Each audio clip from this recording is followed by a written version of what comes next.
আজ যখন টিউশনি করে আসছিলাম তখন দেখলাম ঋতু সজীব মানে আমার চাচাতো ভাইকে কিস করতেছে। আমি তাদের সামনে গিয়ে বললাম, ছি ঋতু, এগুলো কি করে করতে পারিস, ছি। এইসব বলে আমি তাদের সামনে গিয়ে বললাম, তোরা রিলেশন করিস ঠিক আছে, তোরা বিয়ের আগে কেন এইসব করতেছিস, এইসব ভালো না।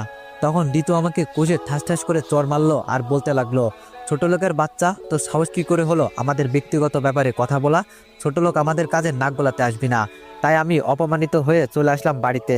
বাড়িতে এসে কলিং বেল দিলাম, তখন খালা দরজা খুলে দিয়ে বলতেছে, কি রে বাবা, তোর কি হলো?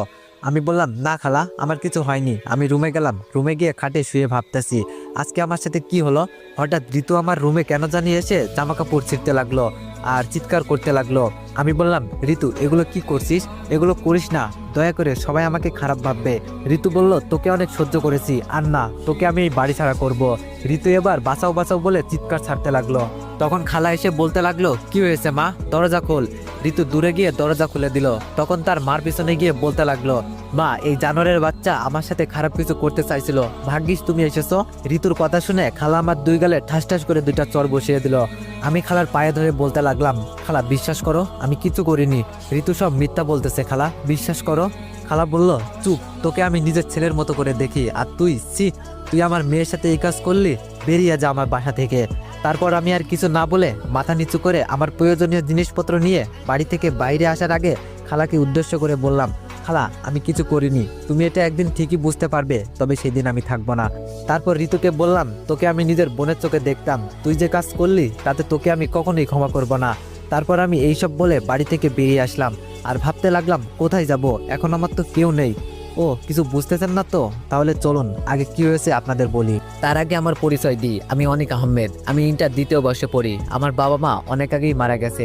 যখন আমি ছোট ছিলাম তখন একটা সড়ক দুর্ঘটনায় আমি খালার বাসায় ছিলাম। আমি বেড়াতে যাচ্ছিলাম আর মা বাবা আমাকে বেড়াতে খালার বাসায় দিয়ে আসার সময় এই দুর্ঘটনা হয়, তাই বেঁচে গেছি।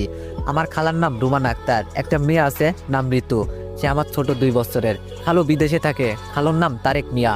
আমার চাচা চাচি আছে, তবে তারা আমাকে বের করে দিয়েছে আমার বাবার সম্পত্তি দখল করে। আমার খালু কিছু বলতে পারেনি, কারণ আমার চাচা একজন এমপি, নাম মতিউর রহমান। চাচার একটা ছেলে আছে, তার নাম সজীব, আর চাচির নাম রাহেলা বেগম। যাক, এখন গল্পে আসা যাক।